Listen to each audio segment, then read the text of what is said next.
The most dangerous intersections in Vero Beach and what you must know before you drive today.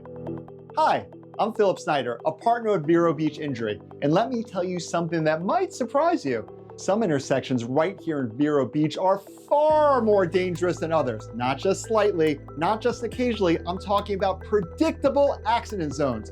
Locations where certain types of crashes happen again and again and again, and most drivers in Vero Beach, they don't even know they're entering one until it's too late. So today, I'm gonna walk you through the top high-risk intersections in our wonderful city and why they cause so many crashes, and what you can do to protect yourself and your family every time you hit the road. The truth most drivers don't know.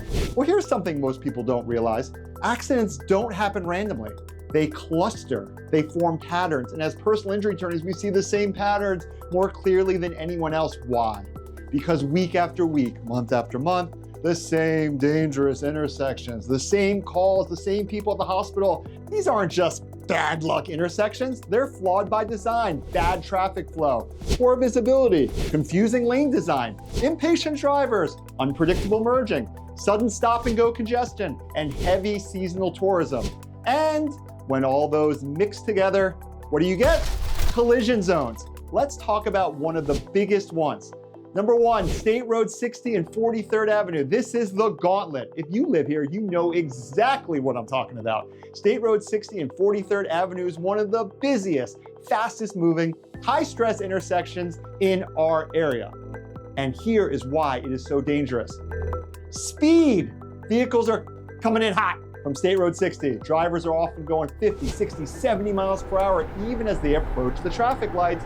Left turn gamblers, they try to beat the oncoming traffic, but a 1 second misjudgment equals a T-bone collision with enormous force and a call to me from the hospital.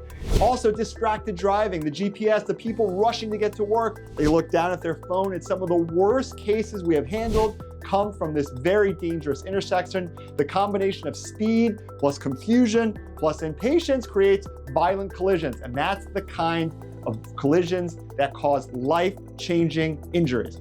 The next intersection, US 1 and 17th Street. This is the gridlock trap. Let's talk about it. It looks harmless, right? Until you're actually stuck in it.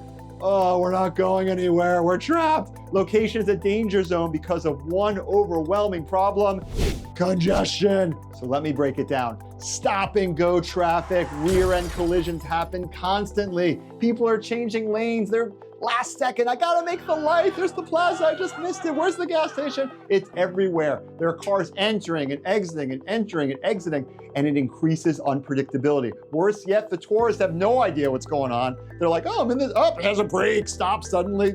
They don't know what's happening. And the locals get frustrated and they try to beat the light. And here's something most people don't realize.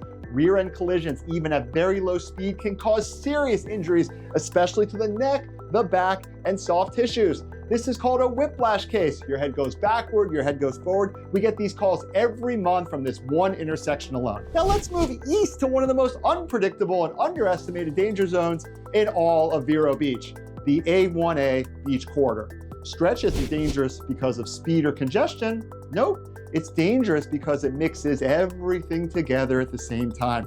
Tourists in their bikinis, families crossing the street with their chairs, there's joggers, there's cyclists, sometimes they're riding against traffic. We don't know what's going on. Delivery vans, hotel entrances, beach parking, locals everywhere. Let me paint the picture. It's a mess. A tourist is looking for the hotel. A cyclist is approaching from the wrong side of the road. A family steps into a crosswalk. A driver gets distracted by the ocean, and boom. This corridor produces collisions that are chaotic, unexpected, and deeply dangerous. So, why these intersections matter legally? Now, here's where things get interesting. When a crash happens at a known high-risk intersection, your case is fundamentally different. Why? Because the crash is part of a pattern, a predictable pattern, and insurance companies know it, and I know it. But what did the insurance company do? They try to blame you. Well, you misjudged the turn, you were distracted, you were speeding, you should have seen them. But no. When a crash happens at an intersection that we know is dangerous, we can use that as a local attorney to your advantage. The crash history, the city engineering reports, the traffic flow studies, visibility maps, possibly landscaping that isn't cut, the prior accident frequency, expert reconstruction evidence. This all goes into supporting your version of the events. Out-of-town big firm attorneys don't know this. We know it because we're familiar with the local landscape. Local knowledge equals legal strength. Now, what to do if you're in a crash at one of these hotspots? Okay. If you ever get into an accident at, let's say, State Road 60 and 43rd, or US 1 and 17th, or along beautiful A1A, here's your battle plan. Number one, call 911. Even for a minor accident, you want an official record so they can't contest it later. Number two, document everything. Road signs, lights, skid marks, vehicle angles, nearby entrances. If there's a kid in the car who's on his phone, there's alcohol, take it all down. These things change rapidly, and photos and videos preserve the truth. Number three, get witnesses' names. People at these hotspots disappear quickly, get their names before they leave. And number four, never, ever, ever give an insurance company a recorded statement without first talking to an attorney. They will twist your words. Number five, call my office immediately. The sooner we're involved, the stronger your case becomes. The final takeaway. So now you know the most dangerous intersections in Vero Beach. Now, I don't want to scare you. I don't want to overwhelm you. I'm trying to protect you. I want you to anticipate the danger before it happens, because when you understand where accidents occur, and most importantly, why they occur, you're already driving smarter, and that keeps your family safer. But if you ever do find yourself in a crash at one of these intersections, know this: you are not alone. I'm Phil Snyder, a partner at Vero Beach Injury, and my team is here to help you every step of the way. Drive safe, Vero Beach, and stay alert, especially at these well-known hotspots.